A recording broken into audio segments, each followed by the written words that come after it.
Today let's see about the post-transcriptional modifications.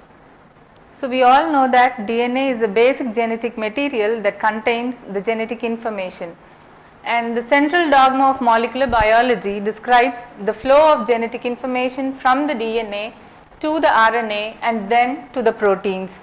This process of synthesis of RNA from the DNA is known as transcription, and the process of synthesis of protein from the RNA is known as translation.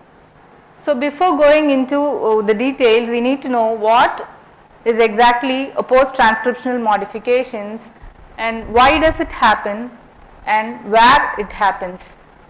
In order to answer these questions, we should see about the structure of a prokaryotic and a eukaryotic cell.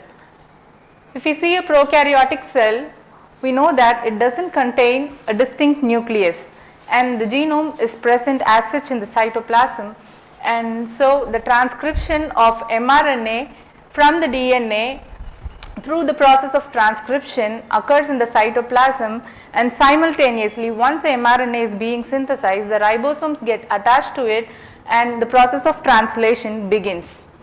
Whereas in a eukaryotic cell, it contains a distinct nucleus surrounded by a nuclear membrane, and the genetic material DNA is present within the nucleus. So the process of transcription occurs within the nucleus and the mRNA is present inside the nucleus. So for translation to happen, this mRNA has to be transported outside the nucleus into the cytoplasm, and only after that the process of translation occurs in the cytoplasm. So the mRNA that is being produced in the nucleus is known as pre-mRNA, and this pre-mRNA has to move outside the nucleus into the cytoplasm through the nuclear membrane, and it should enter the cytoplasm where it will be translated into a protein. So if it enters as such into the cytoplasm, it can face certain challenges, and these are the challenges faced by a pre-mRNA molecule. It is prone to degradation by the nucleases present in the cytoplasm, and its stability and translatability are questionable because it contains both introns and exons. So post-transcriptional modifications come as a solution for this. The pre-mRNAs undergo certain modifications after transcription, and these modifications are known as post-transcriptional modifications. These modifications happen to overcome the above challenges and to facilitate the transport of mRNA outside the nucleus into the cytoplasm, and to produce a functional mRNA transcript that can undergo translation in the cytoplasm. So let's have an overview about the post-transcriptional modifications. So the first post-transcriptional modification is capping, the second one is polyadenylation, and the third one is splicing. So in capping, methylated guanosine will be added to the 5' end of the pre-mRNA molecule, and in polyadenylation, a string of adenine residues will be added to the 3' end, and we call it as a poly A tail. And in splicing, the introns or the non-coding regions are removed, and the exons or the coding regions are joined together or spliced together to form a functional mRNA transcript. So let's see about capping in detail.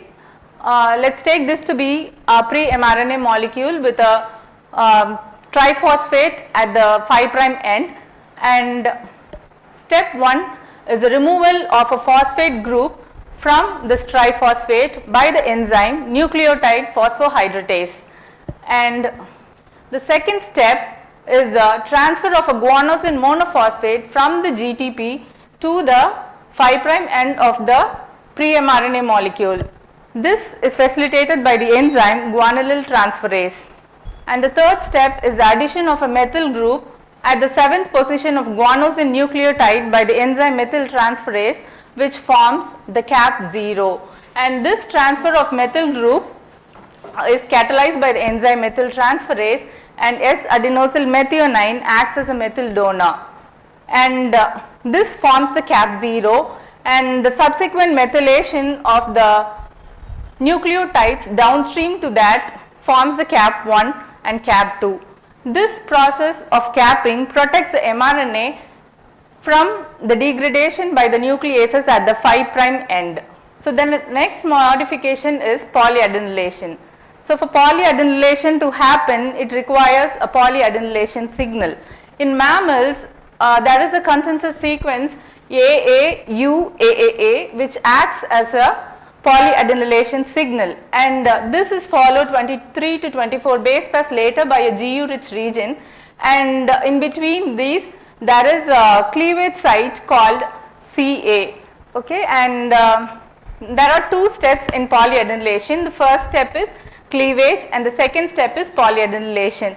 First, the pre-mRNA is broken down at this cleavage site, and then a string of adenine nucleotides are added at this free end.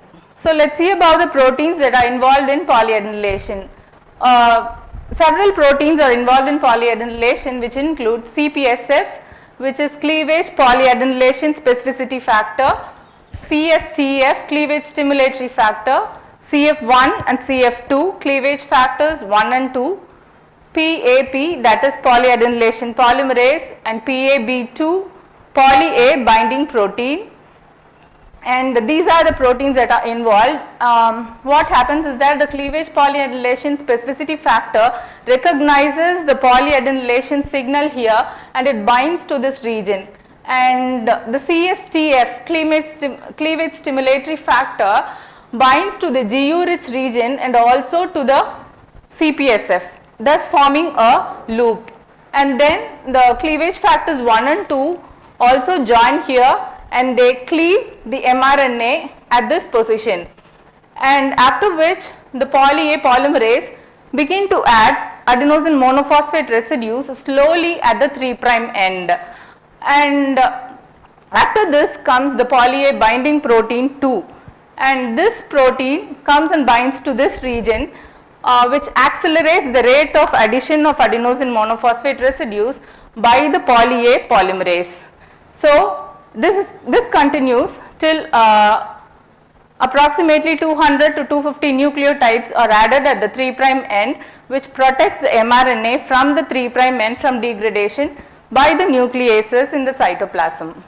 So the next modification is splicing. Splicing is nothing but the removal of introns and the joining of exons together. And if this is a pre-mRNA molecule, and so let's see about splicing. Splicing is the process of removal of introns and joining of exons together. And according to Chambon's rule, he says that all introns have the first two and last two bases as similar. Okay, and the first two bases are GU and the last two bases are AG, and in between these two bases there is a special site called A, which acts as a branching intermediate or a splicing intermediate. This A has a free hydroxyl group at its 2' position, and this hydroxyl group attacks a phosphodiester bond between the exon 1 and the intron, and it cleaves the exon 1 and intron. So it results in the formation of lariat shaped intron and exon 2 and the free exon 1, and after this the free 3' OH attacks the phosphodiester bond between the lariat shaped intron and the exon 2, and the phosphodiester bond links the exon 1 and exon 2 together, leaving the lariat shaped intron alone. This process is known as splicing. Thank you.